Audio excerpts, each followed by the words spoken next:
Look closely at the people around you today. The person pouring your coffee, the coworker sitting at the next desk, the stranger you just held the elevator for. Statistically, if you interact with 100 people today, you have just crossed paths with a psychopath. 1% of the human population possesses a brain that is fundamentally, structurally different from yours. They do not feel empathy. They do not feel guilt. They do not experience fear the way you do. We are conditioned by movies to think of them as deranged serial killers, but the terrifying truth is that most of them are highly functioning, incredibly charming, and walking right beside you. But here is the single most unsettling question evolutionary biologists have ever had to answer. Evolution is a ruthless, highly efficient filter. If a trait is dangerous to the survival of a species, it gets bred out. Humans conquered the planet for one specific reason: we cooperate. We share food, we protect each other's children, we build communities based on trust and mutual sacrifice. A psychopath is the exact opposite of that. They are parasites on human cooperation. They take, they manipulate, and they destroy trust. By all laws of natural selection, the tribe should have exiled them. The psychopathic gene should have been eradicated hundreds of thousands of years ago. So why wasn't it? Why did evolution look at the cold, calculating, remorseless mind of a psychopath and decide to purposely keep it alive? The answer to that question reveals a terrifying truth about human nature, and what it actually took for our ancestors to survive the ancient world. And if you want to uncover the dark psychological secrets buried in your own DNA, make sure you hit that subscribe button right now. We decode the hidden survival mechanisms of human history every single week, and you will not want to miss what we reveal next. To understand why the monster was kept alive, you have to understand a concept in evolutionary biology called frequency-dependent selection. Imagine a prehistoric tribe of 100 people. In this tribe, everyone is perfectly empathetic. Everyone shares equally, no one lies, and everyone trusts each other implicitly. It is a prehistoric utopia. But into this utopia, a genetic mutation introduces one single psychopath. For that one psychopath, this tribe is an all-you-can-eat buffet. Because everyone else trusts blindly, the psychopath can manipulate them flawlessly. They can take more than their fair share of resources, manipulate their way into leadership, and mate with more partners, passing on their genes at a massive rate.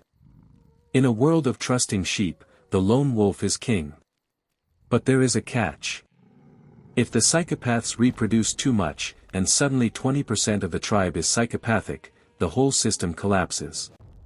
Nobody trusts anyone, no one cooperates, the tribe falls apart, and everyone dies, including the psychopaths.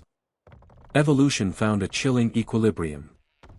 Psychopathy only works as an evolutionary strategy if it is rare.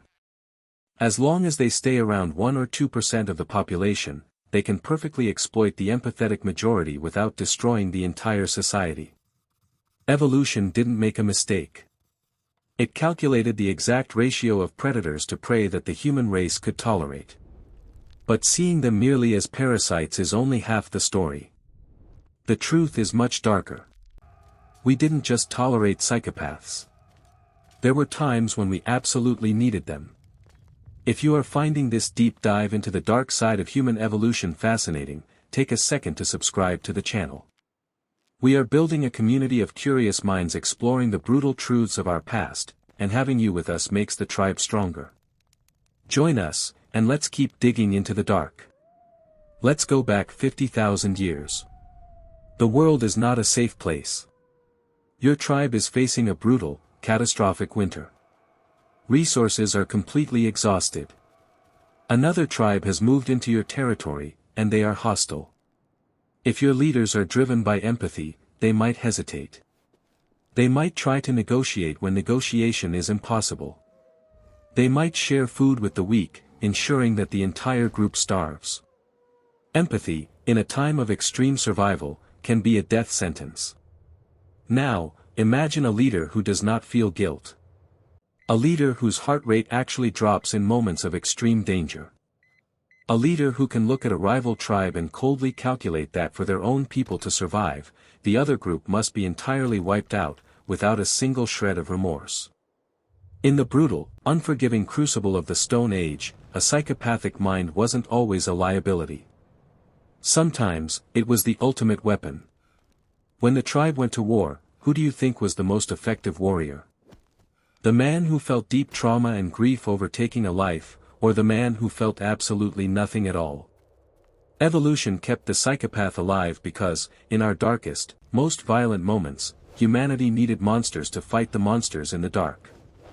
We kept them around like a biological nuclear deterrent. You don't want them running the camp during peacetime, but when the enemy is at the gates, you unchain the wolf. This ancient dynamic hasn't disappeared, it has simply put on a suit and tie. Today, the environments that reward psychopathic traits are no longer bloody battlefields or freezing tundras. They are corporate boardrooms, high-stakes finance, and operating theaters. A staggering number of CEOs, high-powered lawyers, and top-tier surgeons exhibit highly elevated psychopathic traits. And when you think about it, it makes perfect sense. If you are a neurosurgeon, you cannot afford to feel overwhelming empathy for the person on your operating table. If you panic, your patient dies. You need a cold, detached, almost mechanical focus to slice into another human being's brain. If you are a CEO tasked with firing 10,000 people to save a massive corporation, deep empathy will paralyze you. You need ruthless, calculated efficiency. The same genetic wiring that made an ancient hunter brutally effective makes a modern executive highly successful. Evolution simply repurposed the apex predator for the modern age. We like to divide the world into good and evil. We want to believe that human evolution is a long, steady march toward kindness, morality, and universal empathy. But natural selection doesn't care about your morals. It doesn't care about what is right or wrong.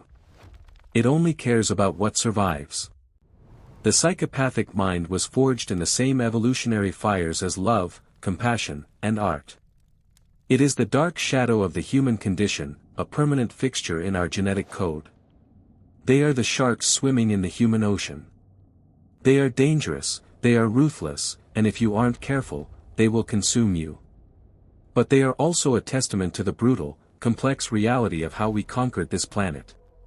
We are the dominant species on Earth not just because we learned to love each other, but because we also retain the capacity for absolute, unfeeling ruthlessness. So, the next time you look into the eyes of a stranger and feel a sudden, inexplicable chill, don't look away. You are looking at a survivor. You are looking at the dark reflection of human history. And most terrifyingly of all, you are looking at a piece of the puzzle that made your own existence possible. Thank you for walking through the dark corridors of human nature with us today. If this video changed the way you see the world, prove it by hitting the subscribe button and leaving a like.